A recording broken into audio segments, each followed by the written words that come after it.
공동저당권이 빡빡하죠, 그죠? 네, 뭐 그런저런 시험이라는 거는 뭐 내용을 다 안다고 좋은 게 아니라 점수로 연결되는 거를 좀 알아야 되는 필요성이 있어서 그렇다고 뭐 제가 아예 수업을 안 해드릴 수는 없어서 한 번 정도는 이렇게 하는 거니까 다음부터는 공동저당은 너무 신경 쓰지 마시고 방향은 제가 좀 잡을 테니까 여러분들은 좀 효율성이 나올 수 있게 관리를 좀 해주시기 부탁드립니다. 자, 계약법 가볼게요. 자, 계약법 482페이지고요. 네, 좀 불필요한 것들은 좀 건너뛰는 부분들이 많이 있을 겁니다. 자, 계약법 482, 3페이지는 앞으로 이제 안 보셔도 돼요. 계약은 합의하에 하는 거니까 합의하에 자유롭게 하면 된다. 이런 내용입니다. 자, 뒤로. 약관. 자, 이거를 밀어놨던 거라 이제 확인은 해야 되는데 이게 약관규제법이라는 게 우리 시험 범위는 분명히 아닌데도 출제를 가끔씩 하는 거라 가지고 제가 보자고 하는 데만 보시고 나머지는 일절 신경 쓰지 말아 주셔야 돼요. 판례든 뭐든 다 버리라면 다 버려주셔야 돼요. 자, 일단 우리가 1월 달에 이거 약관 할 때 계약서를 그때그때 쓰면 시간이 많이 걸리기 때문에 주로 은행이나 보험회사들이 계약서를 미리 다 써놓고 손님들한테 사인만 받을 수 있게 해놓은 이런 걸 약관이라고 한다. 그래서 일종의 계약서다. 자, 이렇게 설명드렸던 겁니다. 자, 그러면은 그거 생각하시고, 자, 이제 첫 번째 출제 사항은 484페이지 아래쪽에 약관의 구속력의 근거 그 부분이에요. 자, 그 괄호 3번에 동그라미 1번. 거기 기억번 부분 밑줄 치겠습니다. 약관이 계약 당사자에 대해서 구속력을 가지는 것을 그 자체가 법규범 또는 법규범적 성질을 가지기 때문이 아니라, 자, 그리고 아니라 뒤를 끄는 다음에 계약 당사자 사이에 계약 내용에 포함시키기로 합의하였기 때문이다. 자, 그 밑줄 쳐놓고 형업회는 합의했기 때문이다. 에다가 찍습니다. 자, 그리고 단순한 건데, 자, 밑에 있는 판례나 이런 걸로 공부하실 필요는 없고요. 자, 약관이 힘을 갖는 이유, 약관의 구속력, 사람들이 약관을 지켜야 되는 이유는 그게 법이기 때문이다 그러면 X, 합의했기 때문이다 그러면 O 이렇게 해주시면 되고요. 약관을 보험약관이라고 생각해 봅니다. 누가 만들었어요? 보험회사가. 걔들이 법을 만들었겠어요? 아니잖아요. 법에 있는 걸 옮겨서 쓴 게 있을지언정 법을 만들 수가 없잖아요. 그러니까 법일 리는 없는 거고요. 자, 그리고 생긴 게 좀 그렇게 생기긴 했는데, 자, 여러분들이 보험약관에 동의함 사인해봤죠? 네. 자, 그러면 한 달에 한 번씩 보험료 내느라고 스트레스 받잖아요. 네. 그 망할 보험계약서에 사인을 해가지고. 그죠? 그게 약관의 구속력이라고. 내가 거기다가 사인만 안 했으면은 그런 압박감을 느낄 필요가 없는 건데, 그 망할 계약서에 내가 사인을 해서 압박감을 느끼는 거지. 자, 보험약관이 법률이라서 내가 한 달에 한 번씩 보험료 내는 게 아니잖아요, 지금. 그러니까 그래서 약관의 구속력은 합의했기 때문에 생기는 거다. 이렇게 됐습니다. 그것만 하면 돼요. 자, 다음 페이지 가서 485페이지 꼭대기에 약관의 계약의 편입이라고 해서 진한 글씨 나오는데 그 진한 글씨 바로 앞부분을 좀 읽어보겠습니다. 자, 뭐 기억번 제일 앞에서부터 볼게요. 약관의 내용이 상대방에게 효력이 있으려면 약관을 작성한 사업자는 계약 체결 시 고객에게 약관의 내용을 명시 보여줘야 되고 약관의 계약에 중요한 내용이 정해져 있을 때는 설명도 해야 된다. 이렇게 돼 있죠. 그래서 여러분들이 그 은행이나 이런 데 가서 약관에 동의함 해보면은 깨알 같은 글씨로 쫙 써놨어요. 자, 명시 보여주지 않으면 효력이 안 생기기 때문에 그렇습니다. 그리고 직원들이 막 동그라미 치면서 사인 시키죠. 설명한 흔적을 남기려고 하는 거예요.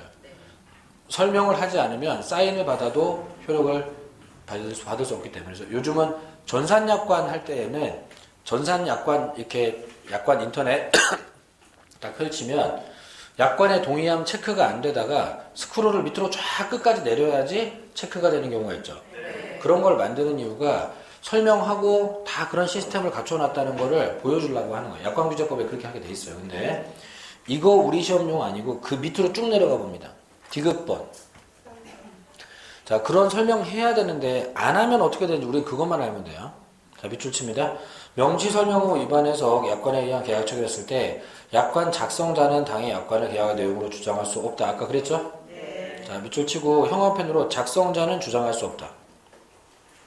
자, 근데 끊고 다만 상대방인 고객은 약관을 계약의 내용으로 주장할 수 있다고 되어 있네요. 그럼 형광펜으로 고객은 주장할 수 있다. 객관식이니까 이런 거 구별해 주는 겁니다. 설명 안 한 거 고객은 주장할 수 있고 작성자는 주장할 수 없다예요. 이거 구별해 해주시면 되겠습니다. 이렇게 해주시면 되고, 자, 이거는 실제로 제가 경험이 하나 있어서 얘기 드릴 테니까 따로 공부 안 해도 되게 그냥 잘 들어놓습니다. 자, 저희 집에 인터넷 TV가 들어오는데, 인터넷 TV 회사가 여러 개 있잖아요. 이제 옛날에 한 10년 전 얘기인데, 어느 날 제가 TV를 보다 보니까 ESPN이 안 나와. 원래 나왔었는데, 내가 맨날 축구 보고 그 좋아하는 채널인데 이게 안 나와. 그래서, 뭐 전화를 했죠. 왜 갑자기 ESPN 안 나오냐? 그랬더니 채널이 바뀌었대요. 그래서 저는 가장 낮은 요금제로 가입을 했는데, 그 요금제에서는 이제 ESPN을 못 본답니다. 그래서, 그런 게 어딨어. 그래서 약관을 꺼내봤지. 그런 거 버리는 인간 아니란 말이에요. 쫙 읽어봤지. 근데 설명은 안 해줬는데 거기에 약관에 채널 정보를 변경할 수 있다. 단 고객의 동의를 받아야 된다. 이렇게 써있더라고. 그래서 요것들 봐라 잘 걸렸다. 다 전화했지. 야 니네 왜 내 동의도 없이 채널을 바꿨냐. 그랬더니 TV 화면에다가 채널 바뀐다고 공지를 했대요. 그래서 야 공지랑 동의가 똑같냐? 우리 또 말에 민감하잖아요. 달라 이거 일방적인 거 합의가 달라. 그래서 내가 뭐 그런 얘기가 어디 있어요? 그러길래 니네 약관 8조 3항 제3호 인마 둘째 줄에 인마 거기 인마 동의를 받아야 된다고 써있구만. 설명도 안 해준 걸 막 주장을 막 뭐 하시는 분인데 이렇게 민법 선생인데 왜 이렇게 하면 안 돼 이거 막 이렇게 막 그랬어요. 그랬더니 막 팀장이랑 전화하고 난리가 났더라고. 이렇게 하는 거 돼야 안 돼요? 돼. 권리를 위한 투쟁이야. 왜 이래 이 사람들. 이건 진상이 아니라고. 자, 걔네들은 지들이 만들었으니까 지켜야지. 나는 설명을 안 해줬더라도 얼마든지 주장할 수가 있는 거예요. 그래서 결국은 저 때문에 채널을 다시 돌릴 수는 없잖아요. 그래서 저는 이제 프리미엄 회원으로 돈 내고 안 내고 돈 안 내고 왜? 지들이 잘못했으니까요. 그죠? 그래서 공짜로 프리미엄 회원으로 ESPN 나오는 걸로 이렇게 바꿔줬어요. 바꿔줬는데 권리를 위한 투쟁이죠. 이게 하는 건데 이거 분이 안 풀리는 거야. 그래가지고 야 이건 당연한 거지. 내가 ESPN 보는 건 당연한 거야. 계약 조건이기 때문에 뭘 잘해준 것처럼 하지 마. 야 손해배상해줘. 이렇게 해가지고 영화 다운로드 쿠폰 5장 받았어. 몇천만 원 받을 일은 아니잖아. 그러니까 최신 영화 다운로드 쿠폰 5장 받고 눌렀었어 내가. 그 정도면 손해배상, 이행이익 배상한 것 같은데 이렇게 해가지고 끝냈는데. 그리고 이제 계약 기간 끝나고 다른 회사로 갈아탔어요. 자, 이런 거는 고객이 해도 됩니다. 그죠? 이거 하려고 법률 배운 거예요. 이거 하려고 이런 거 눈탱이 안 맞으려고 법률 배우는 거예요 지금. 그러니까 이거는 해도 되는 겁니다. 그래서 설명해주지 않은 것도 주장을 할 수 있는 겁니다. 근데 사업자가 주장하면 안 되지. 그죠? 구석지에 숨겨놓고 설명도 안 해준 다음에 요건 몰랐지 막 이렇게 하면 안 되잖아요. 이거는. 근데 고객은 해도 됩니다. 자, 뒤로. 자, 486페이지 밑에 있는 두꺼운 판례들은 다 버려도 좋은데 리을번은 밑줄 쳐놓습니다. 리을번 자체는 제일 꼭대기에. 자, 설명이 현저히 곤란한 경우 또는 고객이 그 내용에 관해서 충분히 알고 있는 사항이거나 당해 거래계약에 당연히 적용되는 법령에 규정되어 있는 사항은 명시 설명 의무가 완화 면제될 수도 있습니다. 자, 앞에 말이랑 뭔가 안 맞는 것처럼 보이지만 무조건 면제가 아니라 그런 항목들 누구나 다 아는 거 설명이 현저히 곤란한 거 충분히 잘 알고 있는 것들은 설명을 안 해주는 경우도 있다. 다 하다 보면 시간 너무 많이 걸리니까. 그죠? 자, 암보험 가입할 때 그 약관에 분명히 보험금 지급 대상이 되는 암의 종류가 나와 있겠죠? 네. 그거를 제대로 설명하려고 그러면 의대 본과를 12년을 다녀야지 알아먹어요. 이걸 어떻게 설명해? 설명이 현저히 곤란한 거니까 보통 우리가 광고에서 묻지도 따지지도 않고 이렇게 하잖아요. 5대 암 이렇게 면제 완화하는 거예요. 이렇게만 설명해도 괜찮다 이런 겁니다. 구체적으로 속속들이 설명하기 힘든 항목도 있으니까 이렇게 된 거예요. 487페이지 약관을 판사가 해석을 할 때 어떻게 하느냐는 건데 신의 성실에 입각해서 통일적으로 해석하면 됩니다. 근데 3번은 형합펜 칠게요. 자, 약관의 뜻이 명확하지 않을 경우에 고객에게 유리하게 해석합니다. 그럼 반대로 말하면 작성자한테 불리하게 해석한다는 뜻이에요. 자, 작성자한테 불리하게 한다 그러면 뭔가 잘못된 것 같은 느낌인데 그래야 거래가 공정해져요. 작성자 혼자 만들었잖아요. 애매하게 만들어 놓고 지한테 유리하게 쓰려고 막 그런단 말이야. 그러니까 애매하게 만들면 작성자한테 불리하게 해석해버릴 거야 라고 정해놔야 똑바로 만들죠. 그래서 자, 명확한 약관은 그냥 그대로 해석하는데 불명확한 약관은 작성자에게 불리하게 고객에게 유리하게 해석합니다. 그리고 밑으로 가서 5번에 개별약정 우선의 원칙 둘째 줄에 밑줄 쳐놓습니다. 약관의 내용과 다르게 합의한 사항, 보통 이걸 우리가 특약사항이라 그러죠. 그건 합의사항은 약관보다 우선 하는 겁니다. 밑줄 쳐놓고, 자, 아까 제가 그 통신회사랑 했던 그런 짓이 되는 거예요. 자, 다른 사람들은 약관에 뭐 일반 회원은 ESPN을 못 보는 걸로 채널 약관이 정해져 있겠지. 하지만 저는 특약으로 일반 회원인데도 그걸 볼 수 있는 사람으로 특약이 된 거죠. 그럼 특약 우선, 약관 우선? 특약 우선인 거지. 그죠? 저는 특약으로 그걸 몇 개 더 받은 거죠. 이렇게 되는 겁니다. 그러려고 쓰는 거니까요. 그리고 밑에 내려가서 괄호 5번에 불공정 약관 조항은 무효가 된다. 뭐 이런 얘기가 쭉 나와요. 뒤로 가봅니다. 이걸 외울 필요는 없어요. 하여간 불공정 약관 만들면 약관규제법에 따라 무효가 된다는 건데 우리한테 필요한 거는 489페이지 7번 형광펜을 끊어서 치겠습니다. 약관의 전부 또는 일부 조항이 이렇게 나오는데 약관의만 찍고 일부만 찍습니다. 약관의 일부 조항이 사업자가 약관의 명시 및 설명 의무를 이행하지 아니하여 계약의 내용이 되지 못하는 경우나 제6조 14조 규정에 의해서 무효일 경우에서 형광펜으로 무효인 경우만 찍을게요. 자, 그러면 형광펜 찍은 것만 읽어봅니다. 약관의 일부가 무효인 거예요. 그럼 우리 민총에서는 일부 무효는 전부 무효로 했었는데 여기서는 어떻게 되어 있나 봅니다. 나머지 부분만으로 유효하게 존속한다. 거기 형광펜 칩니다. 전부 무효 아니네요. 그죠? 그리고 뒷부분 보면 끊고 다만 유효한 부분만으로 목적 달성이 불가능하거나 일방 당사자에게 부당하게 불리할 때 당해계약 전체를 무효로 하는 겁니다. 그래서 자, 일부 무효를 반대로 적용하는 특별법이에요. 그래서 우리 시험에 약관이 출제가 될 때 이걸 정답으로 제일 많이 썼어요. 그래서 민법 총칙에서는 일부 무효는 전부 무효 이렇게 하지만 약관규제법에서는 일부 무효 되더라도 나머지 부분은 유효가 된다. 이렇게 풀어주셔야 됩니다. 그래서 비교 때문에 제일 출제 많이 하는 거 이거 해주시고 그럼 제가 한 5개 정도 골라드렸을 건데 그 이외에는 다 버리세요. 이거 자꾸 공부하면 보험약관 판례들 나오는데 중개사 되려다가 보험 설계사 되는 수가 있어요. 이거 하지 마. 이것도 많이 하는 거예요. 자, 그리고 계약의 종류. 자, 암기사항인데 이거는 새로 추가되는 내용 없으니까 제가 확인만 할 테니까 바로 페이지 넘겨놓고 앞에 보겠습니다. 외우는 건 책 보고 하는 것보다는 그냥 머리로 굴리는 게 빨라요. 자, 다른 건 몰라도 된다고 그랬고 쌍무계약, 편무계약이랑 유상계약, 무상계약 요거 구별할 수 있어야 되고요. 그 다음에 낙성계약, 요물계약에서 낙성계약 다 낙성계약이니까 요물계약 3개 외워놓으라고 그랬습니다. 이거 잘 되면 돼요. 자, 쌍무계약에서 제가 외우라고 그랬던 게 자, 매매는 쌍무, 편무.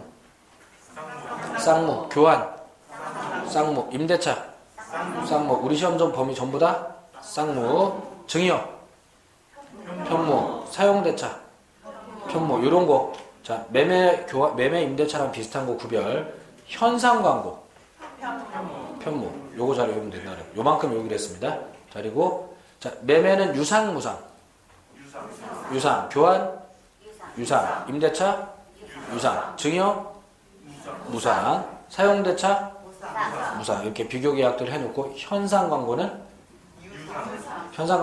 유상. 자, 이러다 보니까 모든 쌍무계약이 다 유상계약이 된다라는 말은 O다 X다를 판단할 때 생각을 딱 한 1, 2초만 해봐요. 현상 광고가 어떤 상태였는지. 모든 쌍무계약은 다 유상계약이다. 맞아요, 틀려요? O예요. 거꾸로 하면 X예요.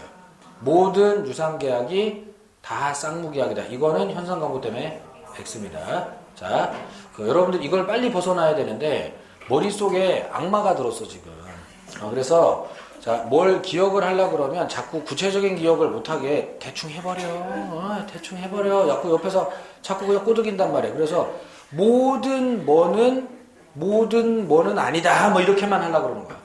목적어는 없고 모든 뭐가 다 뭐는 아니다. 이렇게만 기억에 남아있고 구별이 잘 안 되고 있단 말이에요. 그래서 모든 쌍무계약은 다 유상계약이다. 이건 맞아요, 틀려요? 이건 맞아요. 모든 유상계약은 다 쌍무계약이다.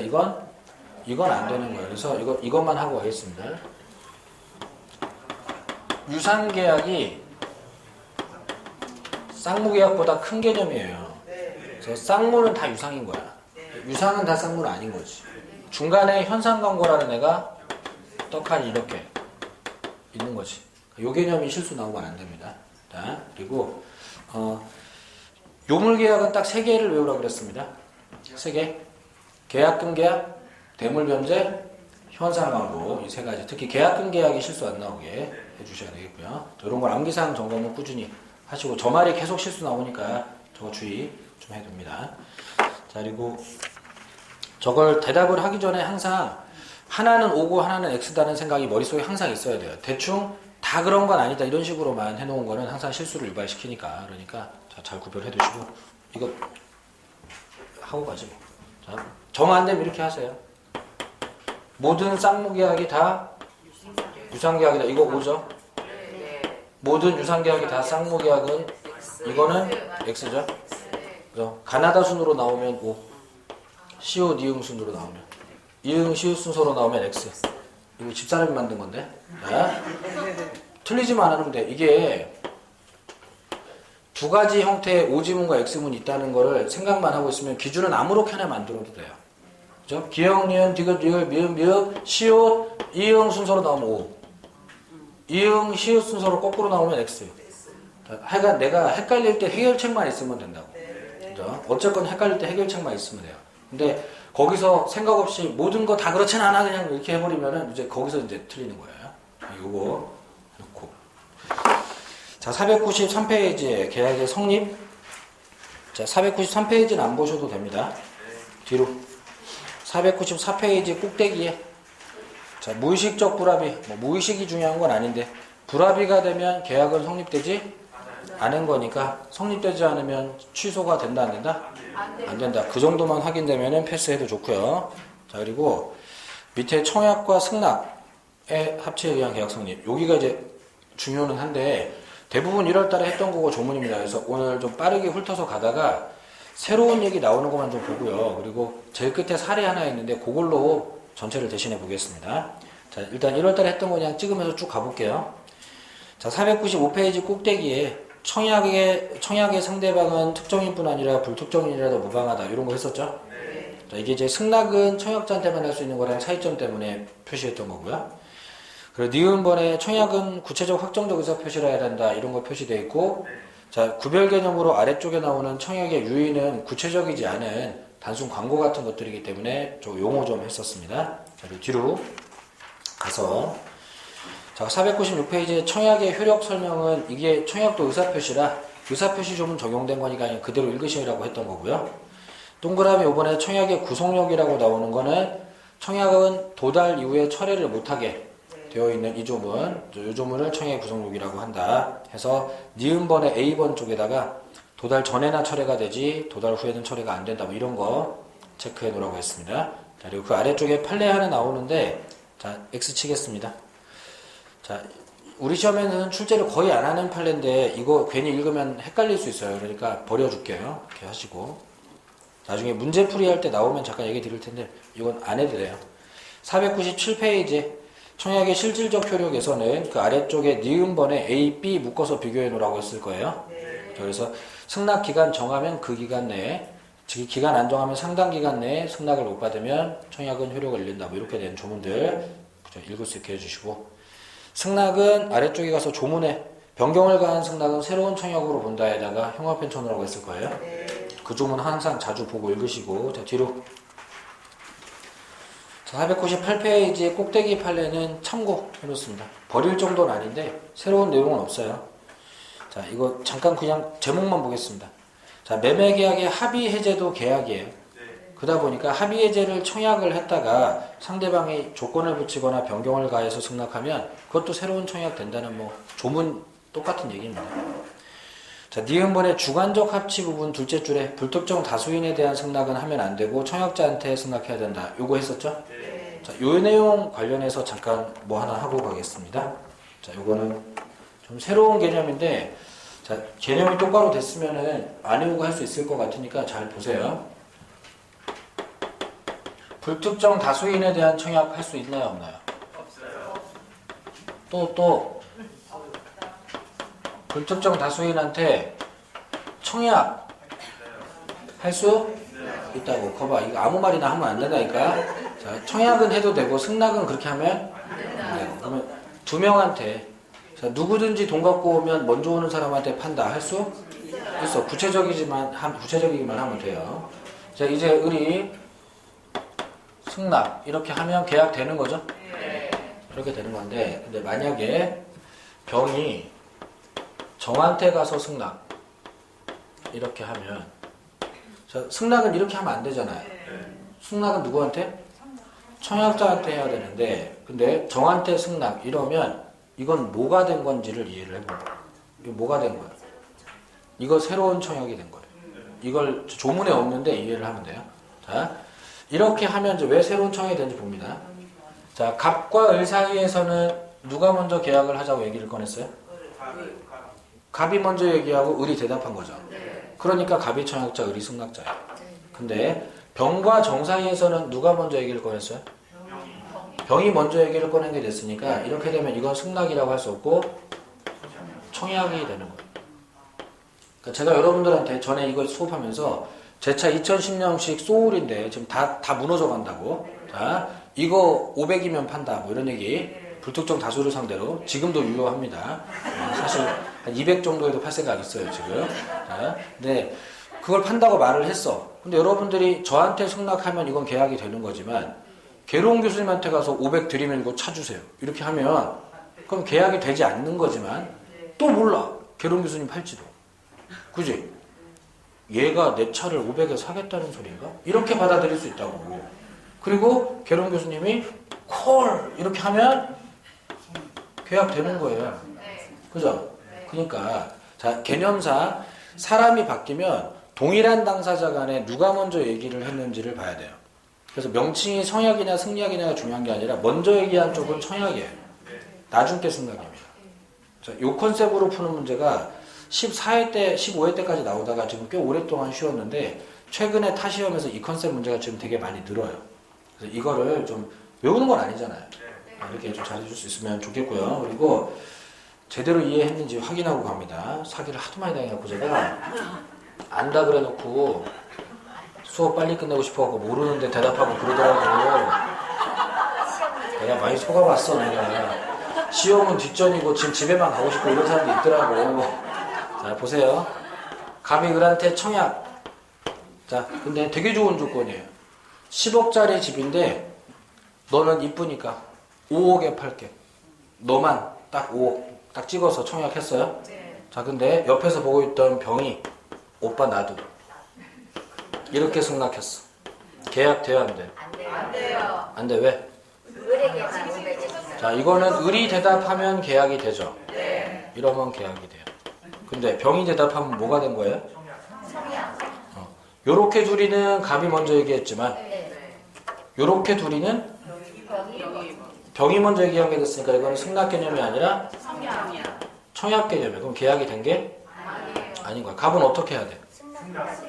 일단 얼굴 보고 5억에 줄만한 앤지 딱 봤는데 야, 너 15억짜리인데? 안 팔아. 이렇게 됐어. 오, 너 괜찮은데? 그러면 이제 계약되는 거야. 자, 이게 그러니까 원리상 단순하게 합의가 돼야 돼요.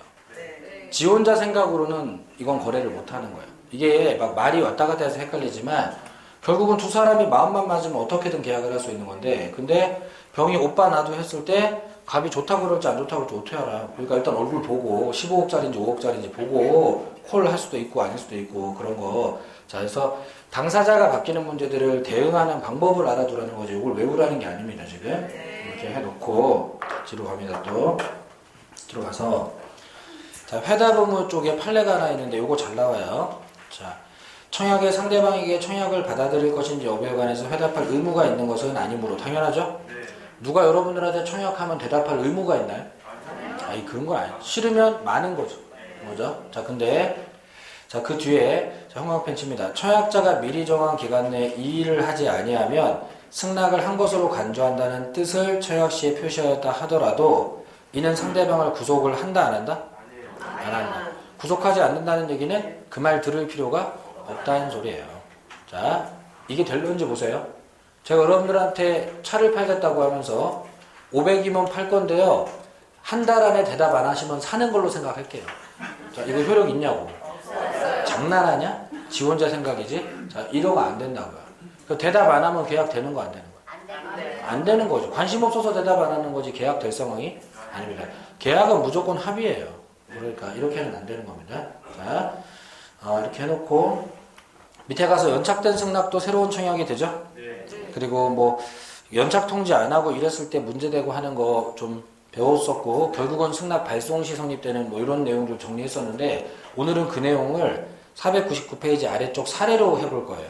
자, 지금 빠르게 지나가는 거는 이걸로 해보려고 그러는 건데 자, 이런 것만 연습하고 있어도 앞에 내용들은 자동으로 다 해결은 됩니다. 보세요. 자, 갑은 을 소유의 토지를 사고 싶어서 을에게 이런 내용을 담은 편지를 2016년 4월 5일날 발송하면서 4월 20일까지 답장을 요구했습니다. 자, 그러면 이렇게 됐어요. 자, 4월 5일날 갑이 청약을 발송했죠. 그리고 4월 20일이 승낙 기간이었던 거예요. 이때까지 대답해달라 그랬죠.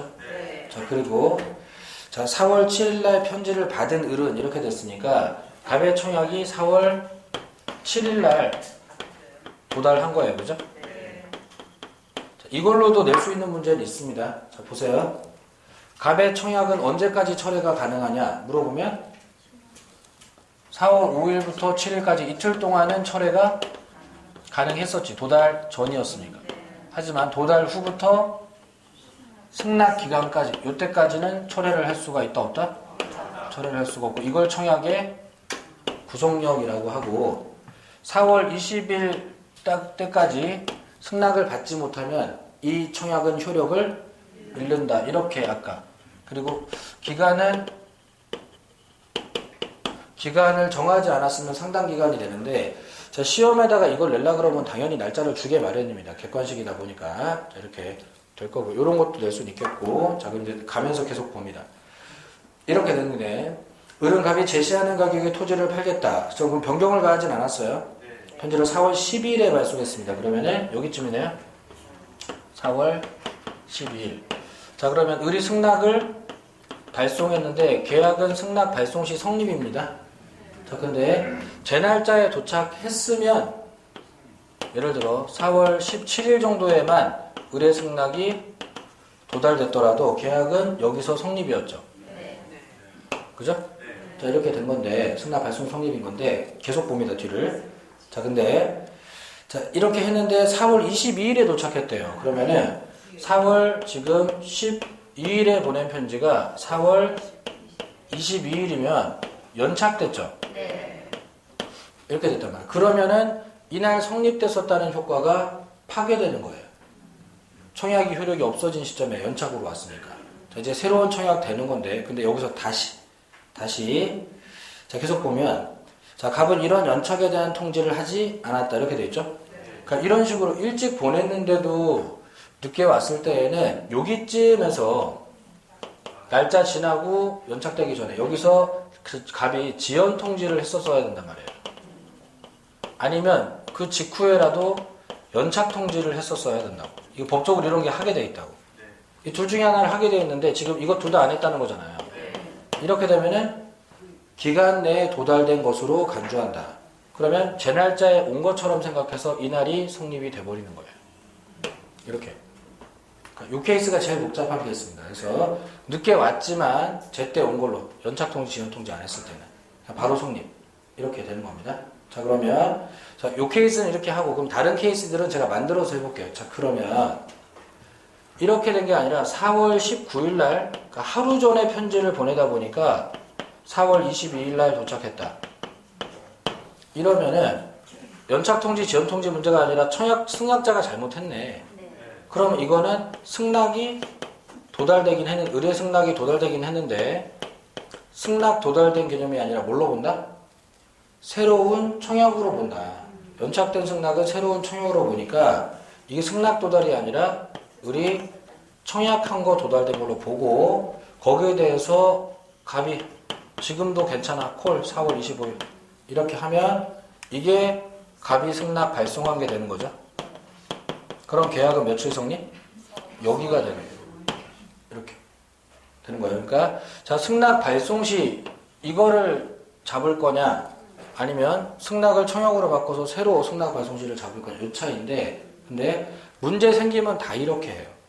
자, 예를 들어 4월 12일 날 의리 승낙을 발송하면서 여기다가 변경을 가하거나 조건을 붙였을 때에도 이게 4월 17일 날 날짜 안 넘겼죠? 네. 의뢰 승낙이 도달이 되더라도 변경을 가한 승낙은 또 뭐가 돼요? 이건 또 새로운 청약이 돼요. 그럼 의리 청약을 한 게 도달된 개념으로 개념이 바뀌는 거예요. 자, 그러면 여기에 대해서 다시 4월 23일 날 20일 이렇게 할까요? 의뢰 청약에 대한 갑의 승낙 발송이 있으면 여기가 계약 성립이 되는 거죠. 네. 자, 그러니까 그때 달라요. 근데 자, 기본 아무 문제 없으면 승낙 발송 시 성립. 그죠?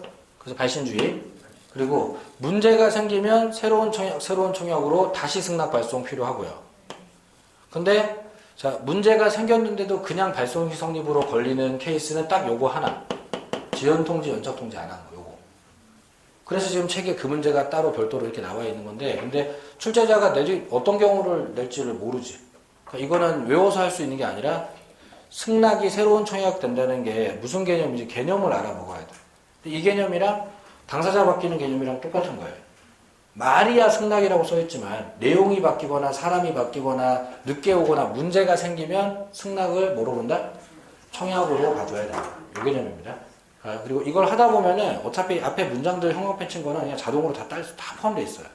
그래서 문제를 이런 걸 많이 풀어보시면 되는 겁니다. 이렇게 해주시고 이런 컨셉으로 500페이지는 교차 청약도 해보면은, 자, 교차 청약은 문제 스타일이 딱 2개밖에 없기 때문에 그냥 맞춰봅니다.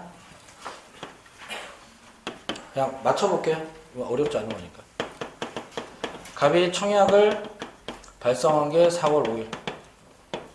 이걸 듣고 누가 의리 대답을 하면 승낙이 되는 거지만 이걸 도착도 하기 전에 의리 계약을 하자고 말을 하면 이것도 청약돼요? 네. 4월 7일.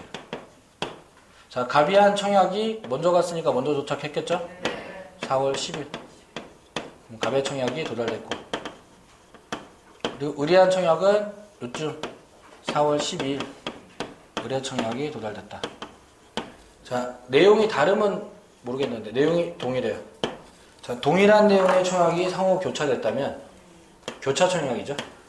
자, 그렇다면 승낙을 기다릴 필요 없이 의사일치가 됐네요. 자, 그럼 계약은 며칠 성립? 10일.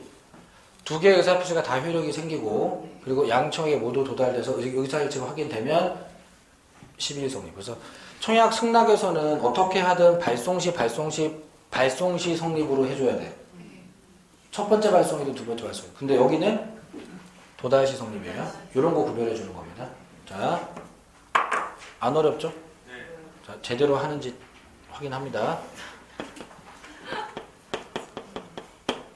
제가 44년 살면서 의심만 늘었어요.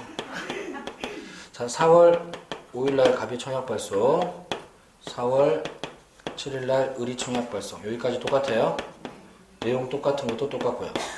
자, 근데 의뢰 청약이 도달이 먼저 빨랐어. 4월 10일. 자, 갑의 청약이 도달되고 4월 12일. 요렇게. 그럴 수도 있는 거지. 편지가 뭐. 자, 며칠 성립? 12일. 그죠? 왜? 교차 청약이니까 둘 다 도달돼야 돼. 교차 청약으로 낼 수 있는 문제는 두 가지 패턴밖에 없습니다. 해보면. 자, 그러면은 무조건 끝의 날짜 찾으면 돼요. 그죠? 자, 그러면 교차 청약이라는 거 알아만 보면 된다는 거예요. 여기는 변형이 없습니다. 그죠? 변형해봤자 요 정도인데, 그러면 교차 청약이란 것만 눈치를 채면 마지막 날짜 찍어버리면 되고, 그러면 얘는 큰 부담 없으니까 청약 승낙 쪽을 열심히 공부해서 날짜를 정확히 찾을 수 있게 연습을 하는 게 이쪽 파트에 대응하는 방법입니다. 그리고 이게 되는 사람은 조문 따로 안 외워도 다 해결이 되는 거예요. 여 안에 다 들었잖아. 그러니까 공부 방향을 사례 쪽으로 약간 잡아가는 게 좀 더 났습니다. 자, 이렇게 하고, 그리고 의사실현은 이런 식으로 내지는 않아요. 그럼 조문만 읽어주시고, 계약 체결상의 과실 책임인데 오래 안 걸리니까 이거 하고 끝내겠습니다.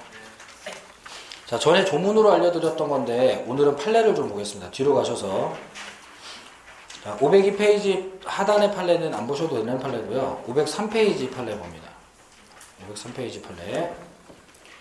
자, 그 503페이지 판례, 일단 1번 판례에, 자, 제목에 계약 교섭의 부당한 중도 파기, 이렇게 나오죠? 네. 자, 거기 형어펜으로 계약 교섭의 부당한 중도 파기 찍어 놓고요. 그리고 그 판례 마지막 줄에 불법 행위를 구성한다. 거기다 형어펜 찍어 놓습니다. 자, 그래서 형어펜 찍은 것만 읽어보면은 계약 교섭의 부당한 중도 파기는 불법 행위를 구성한다예요. 그리고 메모를 좀 해놓을게요. 그 판례 위든 아니면 불법 행위 구성한다 밑에 좀 한 줄 정도 적으면 되니까 계약 체결상 과실 책임 X. 계약 체결상 과실 책임 X. 이 단원의 제목이 계약 체결상 과실 책임인데 계약 체결상 과실 책임이 아니에요. 이건 불법 행위 책임이지. 자, 밑으로 가서 2번 판례. 2번 판례 일단 읽어보겠습니다. 자, 계약 교섭의 부당한 중도 파기가 불법 행위를 구성하는 경우에 그러한 불법 행위로 인한 손해는 일방의 신의에 반하여 상당한 이유 없이 계약 교섭을 파기함으로써 계약 체결을 신뢰한 상대방이 입게 된 상당 인과관계에 있는 손해로서 계약이 유효하게 체결된다고 믿었던 것에 의해서 입었던 손해, 즉 신뢰 손해에 한정된다. 그거 형 앞에 신뢰 손해에 한정된다 할 것이고, 자, 이러한 손해란 예컨대, 자, 계약의 성립을 기대하고 지출한 계약 준비 비용과 같이 그러한 신뢰가 없었더라면 통상 지출하지 않았을 비용 상당 손해라고 할 것인데, 자, 근데 그 밑줄 친 부분 밑줄 친 부분 바로 앞에서부터 읽어볼게요. 그 앞에 줄부터. 자, 당사자가 계약 처리이 좌절될 수 되더라도 어쩔 수 없다고 생각하고 지출한 비용, 예컨대 경쟁 입찰에 참가하고 지출한 뒤에 형어펜 치겠습니다. 제안서, 견적서 작성 비용 포함되지 아니한다. 자, 그러면 뭘 배상해 줄 거냐? 자, 3번 판례의 밑줄 친 부분, 정신적 고통에 대한 손해에 대해서는 별도로 배상을 구할 수 있다. 그거 형어펜. 자, 표시는 다 했고 읽어도 자세히 봤는데 뭔 말인지는 잘 모르겠죠, 이거. 그래서 이렇게 해갖고 시험에 나와버릴 건데 이게 지금 말귀 알아먹기 되게 힘들어요. 그래서 실제 사건을 소개를 해드리고 오늘 수업 마칠 테니까 들어두세요. 나중에는 그 키워드만 봐도 풀 수 있게 하려고 설명드리는 거고, 사례 나올 건 아니니까 상황을 좀 이해를 하기 위해서 보세요. 자, 이런 일이 있었습니다. 자, 건설회사가 하나 있었는데 이 건설회사 사장이 갑이에요. 이 사장이 자기 빌딩 앞에 동상을 하나 만들고 싶어진 거예요. 그래서 조각가들한테 여기다가 뭐 만들 수 있는지 한번 작품을 내보라고 공모전 같은 걸 했어요. 자, 이렇게 했는데, 자, A는 사람 동상 만든다는 사람들이에요. 사람 동상. 뭐 여자 동상, 남자 동상, 애기 동상 뭐 이렇게 다양하게 제품이 들어왔어요. A 그룹에 있는 조각가들이에요. B 그룹에 있는 조각가들은 조형물 동상 만든다는 사람이에요. 별 모양, 달 모양, 별 삼각형 뭐 어쩌고 저쩌고 그렇게. 자, C 그룹에 있는 사람들은 동물 동상 만든다는 사람들이에요. 사자, 코끼리, 곰, 호랑이 막. 자, 이렇게 해서 이 사람들이 전부 다 회사에다가 제안서, 나 이런 거 할 거예요. 견적이 얼마나 나와요? 견적서 제출했어요. 자, 어떤 사람들은 뭐 컴퓨터 그래픽으로 이렇게 해요. 어떤 사람들은 이렇게 진흙으로 만들어서 이런 거 막 이렇게 미니어처도 들어오고 뭐 그림도 들어오고 몇백 장이 들어왔어. 생각보다 많은 사람들이 참여를 했네. 그래서 요 사장 갑이 그러면 얘네들은 필요 없고 얘네들 부당 파기 해버리고 얘네들 가지고 입찰 좀 해봐. 좀 상징동물이 하나 있으면 좋겠지. 그래서 입찰을 진행을 했습니다. 자, 동물 동상만 입찰 진행시킨 거예요. 네. 그래서 결국 이 자리에 이런 게 하나 생겼습니다. 이렇게 이런 게 하나 생겼어요. 반달곰이에요. 반달곰. 자, 반달곰도 실제로 반달곰 동상이 하나 생겼는데, 자, 그러면은 동물 동상들 중에 사자, 코끼리, 곰이 붙었다가 얘가 당선이죠 지금? 네. 그죠? 이렇게 됐습니다. 자, 이렇게 됐는데, 자, 근데 얘네들 쪽에서 난리가 났어요. A그룹, B그룹. 얘네들이 건설회사를 상대로 소송 들어갔습니다. 야이씨, 이딴 게 어딨냐. 자, 동물만 할 거였으면 애초에 동물만 한다고 공지를 했었어야지. 나 겁나 잘 만드는데. 그걸 말을 안 해주니까 내가 사람 동상을 했지. 동물만 한다고 그랬으면 내가, 이거 되게, 뭐 이런 거 되게 잘하는데, 야, 이런 게 어딨어. 소송 들어갔는데, 지금 문제가 된 게 이런 겁니다. 계약,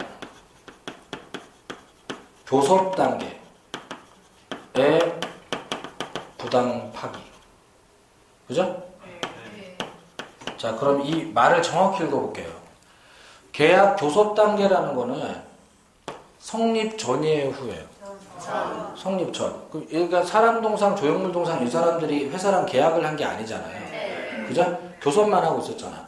근데 입찰은 시켜줘야지.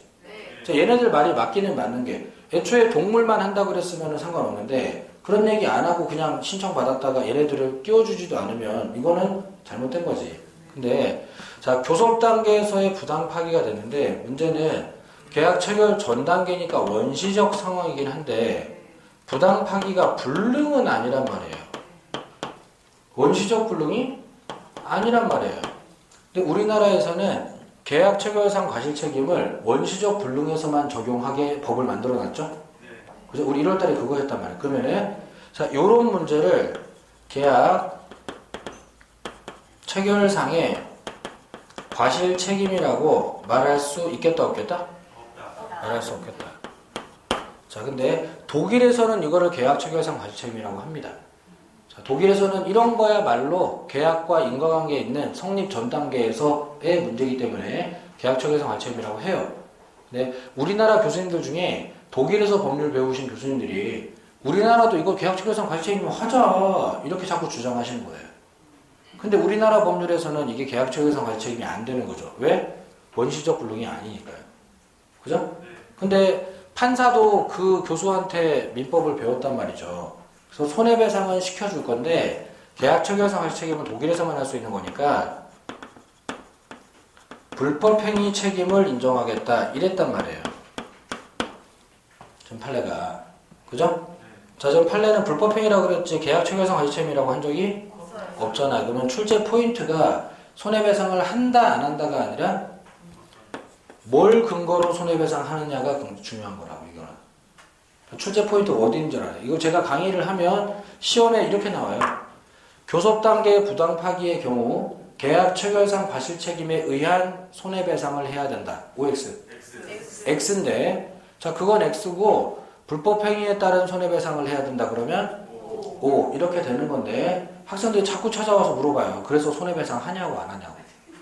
아니 한다고요. 아까는 안 한다 그랬잖아. 아니 계약 체결상 과실 책임에 의한 거 하는 게 아니라. 아니 그래서 손해배상 한다는 거냐 안 한다. 한다고요. 아까는 안 한다 했잖아. 그렇게 하면 안 돼 공부를. 자, 출제자가 궁금한 게 손해배상 하냐 안 하냐가 아니라고. 하는데 뭘 근거로? 불법행위임을 근거로. 왜? 우리나라는 이런 거에다가 계약 체결상 과실 책임 적용하는 법률이 없어. 독일만 있지. 그래서 그런 거라고. 이게 여기가 포인트예요. 근데 판사가 이거를 하면서 신뢰손해배상한다 그랬죠? 네. 자, 그러니까 판사 생각이 독일이랑 비슷하게 계약 체결상 과실 책임 적용한 것처럼 해준 거예요. 원래 손해배상은 이해이익 배상을 해야 되는데 계약 체결상 과실 책임 단원에서만 신뢰이익 배상한단 말이야. 근데 근거 규정만 불법행위라고 하고 우리나라 법이랑은 좀 안 맞으니까 배상 범위는 맞춰줬단 말이지. 그래서 헷갈리고 있는 건데 근데 문제는 신뢰손해배상을 하면서 아까 제안서, 견적서 비용 들어간대 안 들어간대? 제안서, 견적서 비용 이런 거는 안 들어간다고 돼 있었죠. 그리고 정신적 손해는 받을 수가 있다고 돼 있었죠. 자, 요거 구별을 해야 되는데 이런 그냥 뭐 단순 결론 뭐 논리도 없이 그냥 이거를 18회 때 정답 지문으로 쓴단 말이에요. 그럼 출제자가 왜 이걸 정답 지문으로 쓰냐? 자, 지금 출제 교수 머릿속에 이런 게 있는 겁니다. 자, 계약 체결상 과실 책임으로 했으면 제안서 비용도 받을 수 있었을 텐데. 왜? 관련이 있으니까. 근데 불법행위라고 하다 보니까 이게 빠지잖아. 아쉽네. 아이씨. 이런 생각을 하고 있는 거예요. 그러니까 이게 의미 없는 출제가 아니라 자, 지금 출제자 교수는 계약 체결상 과실 책임 계속 하고 싶은 거예요. 근데 판례가 안 해주니까. 왜? 원시적 불능이 아니라서. 이렇게 하니까. 생각해보면 제한적 인적 소비용품 왜 배상 안 해주냐? 사자 코끼리 때문이야. 얘들은 부당 파기를 안 당했잖아. 근데 제한서 비용은 떨어지면 어쩔 수 없다고 생각하고 지출한 돈 아니에요. 아까 판례가 하던 그 말. 그죠? 자, 그 돈은 원래 부당 파기로 인한 손해가 아니라는 거지. 그러니까 이건 받을 수 없는. 너네들 입찰에 들어왔어도 결국 곰이 당선되면 너네 이거 다 포기야. 그러니까 이건 부당 파기로 인한 손해가 아니야. 이렇게 돼. 그러면 정신적 손해 뭔데? 스트레스. 자, 내가 밤새도록 사람 동상을 만들어서 이렇게 해놨단 말이야. 생각하면서. 근데 이거를 부당 파기하면서 쓰레기통에다 갖다 쳐 넣었다고 생각하니까 아우 내 새끼 같은 조각품이 아우야 쓰레기통에 야 스트레스 막 이건 물어줘야지. 그거는 부당 파기로 인한 손해가 맞으니까. 그죠? 그러니까 이렇게 된 거예요 지금 상황이. 그러니까 이 정도 설명을 해주지 않으면 이게 뭔 말하는지 알 수가 없어요. 뭔 말하는지 모르고 외우면 양이 안 맞으니까 외우기는 외우는데 그렇게 이제 하나씩 두 개씩 늘어나서 한 200개 되면 공법은 언제 하냐 소리가 이제 또 나오기 시작합니다. 그러니까 자, 요 정도 자, 해야지 공법도 붙으려면. 그러니까 자, 반달곰 판례 정도는 들어놔야 그래야지 얘가 안 외워도 되는 상황이 되는 거라서 지금 바쁘고 보강도 하고 늦게 끝나고 하는데도 지금 하는 거예요. 그러니까 다음부터는 제가 반달곰 그릴 시간이 없다고. 그래서 그냥 이렇게 할 거야. 교섭 단계 부당 파기는 원시적 불능 아니라서 체결상 과실 책임 안 되고 불법 행위고 그리고 제한서 비용 빠지고 정신적 손해 들어간다. 이거 하나 말아버릴 건데 그러니까 좀 기초부터 탄탄하게 개념부터 하고 상황부터 파악한 사람이 훨씬 시험이 안정감이 높은 거지. 그거 하려고 하는 건데 5월, 7월 넘어가면 저도 이딴짓 할 시간이 없어요. 그냥 줄이고 키워드 막 이렇게 한단 말이에요. 그러니까 들을 수 있을 때 잘 들어놓도록 하겠습니다. 여기까지 할게요. 네. 그리고 일정 공지 다시 한번 하겠습니다. 자, 다음 주가 5월 벌써 둘째 주기는 합니다만은 다음 주까지는 이 책 가지고 오셔야 돼요.